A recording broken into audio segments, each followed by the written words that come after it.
Investasi belakangan jadi salah satu hal yang digemari masyarakat, terutama generasi muda seperti milenial dan generasi Z. Nah, salah satu instrumen investasi yang disukai mereka adalah reksadana. Sejumlah hal menjadi alasan mengapa reksadana menjadi salah satu instrumen investasi yang digandrungi anak muda, terutama investor pemula. Alasan tersebut bisa karena risiko investasi yang tidak terlalu tinggi. Selain itu, keberadaan bermacam fitur keren pada platform digital membuat investor pemula, terutama dari kalangan milenial, tertarik untuk membeli reksadana. Meski begitu, ada sejumlah hal yang perlu diperhatikan bagi investor pemula sebelum memulai investasi reksadana. Let's talk about it.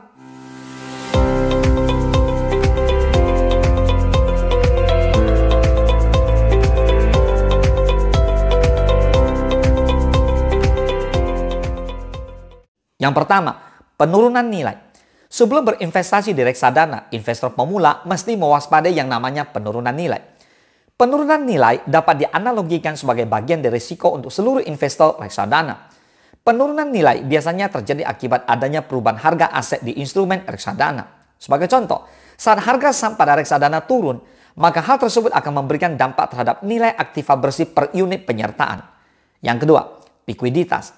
Likuiditas jadi tips kedua yang perlu diperhatikan investor pemula sebelum berinvestasi di reksadana. Reksadana jadi instrumen investasi favorit investor pemula karena cenderung mudah dicairkan atau memiliki likuiditas tinggi. Namun, likuiditas bisa menjadi sebuah masalah saat manajer investasi terlambat menyediakan dana bagi investor untuk melakukan pembayaran pencairan atau redemption. Yang ketiga, risiko one prestasi. Tips ketiga bagi investor pemula yang ingin terjun ke reksadana adalah memperhatikan risiko one prestasi. Kondisi ini bisa terjadi jika manajer investasi tidak mampu membayar kupon dan uang pokok yang telah diinvestasikan karena mengalami kerugian. Oleh sebab itu, sebelum memutuskan berinvestasi di reksadana, ada baiknya investor pemula mencari produk dan perusahaan manajer investasi yang telah terdaftar di OJK, Otoritas Jasa Keuangan. Selain meminimalisir kemungkinan one prestasi, manajer yang terdaftar OJK juga bisa menghindarkan investor pemula dari investasi bodong. Yang keempat, situasi ekonomi dan politik. Tips keempat yang perlu diperhatikan investor pemula sebelum berinvestasi di reksadana adalah situasi ekonomi dan politik. Hal itu mesti diperhatikan mengingat situasi ekonomi dan politik kerap memiliki dampak langsung terhadap dunia investasi. Tak terkecuali di reksadana.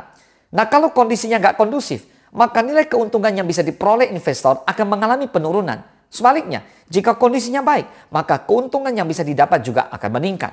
Yang kelima, pertanggungan harta. Tips terakhir yang perlu diperhatikan investor pemula sebelum berinvestasi di reksadana adalah perihal pertanggungan harta. Pertanggungan harta merupakan risiko yang bisa terjadi apabila ada pencurian data pada bank kustodian. Namun, pada umumnya, bank dan perusahaan investasi telah memberikan asuransi terhadap aset yang dimiliki. Dengan demikian, kamu tidak perlu khawatir terhadap hal tersebut. Kamu cukup memilih bank dan perusahaan yang kredibel agar kejadian pencurian data tidak terjadi. Nah, itu dia 5 tips berinvestasi reksadana buat investor pemula. Apakah kamu siap memulai investasinya? Semoga bermanfaat. Salam sukses, Dasya.